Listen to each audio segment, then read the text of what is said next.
right, so yesterday we talked about Sony's response to the CMA Remedies notice. It was a pretty long document, went through the entire thing, and now we have Microsoft's response. And I'm going to go through the entire document. It isn't all going to be in one video though, because this is a much larger document, so just keep your eye out for future videos going over the different sections. There's a lot to dive into here, so let's just get started. So we'll start off here with the initial response here from Microsoft. They say, this is Microsoft's response to the CMA's notice of possible remedies dated 8th of February 2023 regarding the anticipated acquisition of Activision Blizzard.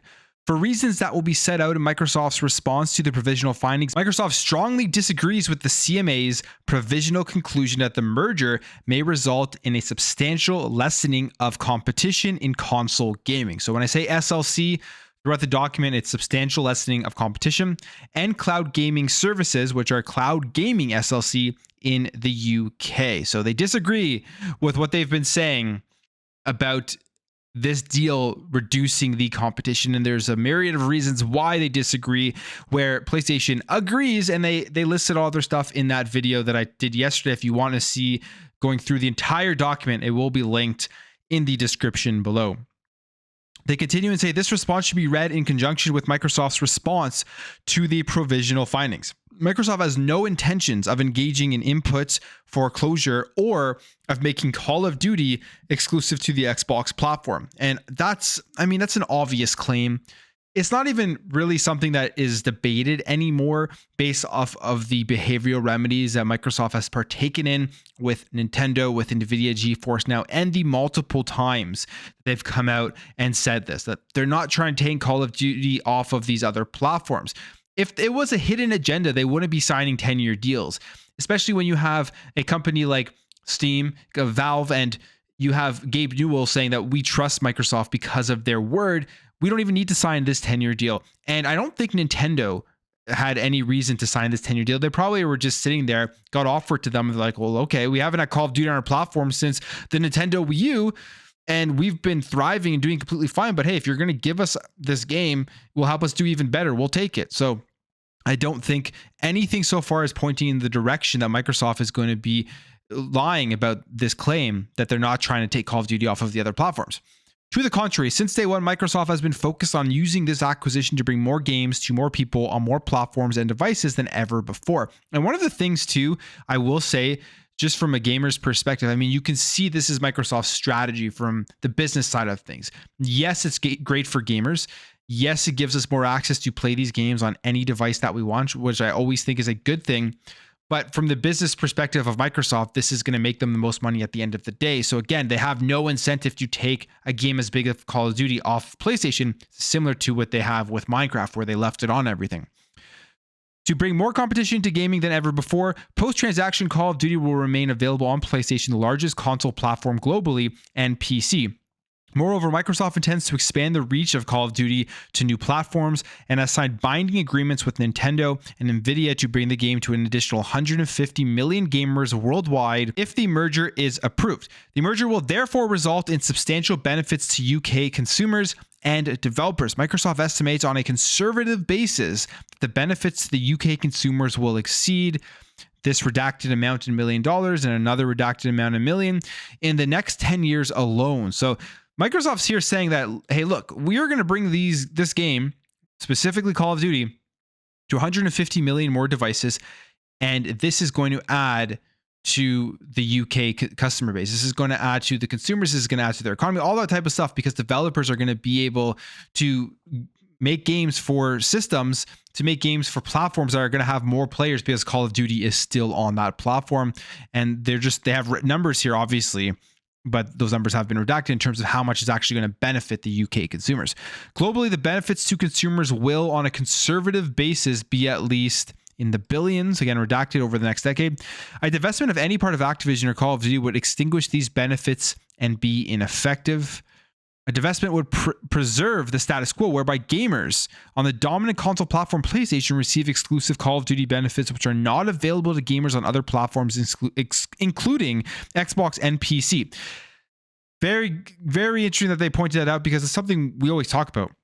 Something people are looking at Call of Duty right now, and they're seeing the arguments that PlayStation is making about the exclusivity and how it hurts gamers and how they want that parity of features across all of the different platforms. But as of right now, because of the marketing deal, that isn't available. The version of Call of Duty has exclusive content that isn't there on the Xbox or the PC version. And Microsoft pointing this out, I wonder what the CMA is going to do when they read that. Are they going to look deeper into it? Is it going to sway some of their thinking on this entire parity thing, knowing that it is currently happening right now with the game itself? 1.4. In addition to the legally binding agreements entered into with Nintendo and Nvidia, Microsoft is proposing a package of licensing remedies which guarantee parity between the PlayStation and Xbox platforms in respect to Call of Duty and ensure wide availability of Call of Duty and other Activision titles on cloud gaming services. So they are guaranteeing right here that Call of Duty will be showing up on PlayStation Plus if this deal does go through, if PlayStation wants that, and other Activision titles. Well, we don't know what those titles are, but it looks like other games that are getting within his catalog are going to potentially be showing up on PlayStation Plus, or they could be referring to games that are already there if there are any currently right now on PlayStation Plus. I mean, maybe Crash Bandicoot's there. That will be an Activision title. Maybe that's going to stay. I'm not sure. I'd have to look into the catalog itself, but that's something to keep your eye on going forward with this deal. If it does go through, what games are going to be exclusive to Game Pass? What games are going to be available to other game streaming platforms? These remedies protect all Call of Duty gamers in the UK, as well as the incentives to invest and innovate. Microsoft believes that the criteria for the CMA to consider behavioral remedies are met in this case. First, the relevant costs of any feasible structural remedy far exceed the scale of adverse effects of the alleged SLCs. So that's their argument right now against having to divest any of these games, having to sell any of Activision Blizzard off. Second, relevant customer benefits, or RCBs, so if you refer to RCBs further on, that's what that means, are likely to be substantial compared with any adverse effects of the merger, and these benefits will be largely preserved by behavioral remedies, but not by structural remedies. Microsoft has carefully designed its package of remedies to be self-executing and enforceable at Microsoft's own cost. So remedies are going to be Microsoft enforcing them. And they've also said they will bring in a third party. They're willing to do that, bring in a third party to oversee these behavioral remedies. And as we saw with Sony's response, they don't think that's good enough. They don't think that can happen. They don't believe that there will be any enforcement available out there that will make sure that Microsoft stays true to their word with these behavioral remedies. Continues here and says, these remedies are under discussion with the European Commission to the extent that the Commission finds a significant impediment to effective competition. The demands of committee require the CMA to consider the international dimension carefully, particularly given that the merger situation is taking place outside of the jurisdiction and the UK accounts for only this percentage of COD revenues and this percentage of global Call of Duty monthly active users. So that's very, very interesting. Because if you watch my video, it was last week sometime, there was this question that in terms of billions of dollars, the UK represents such a small amount of the billions of dollars in the gaming industry.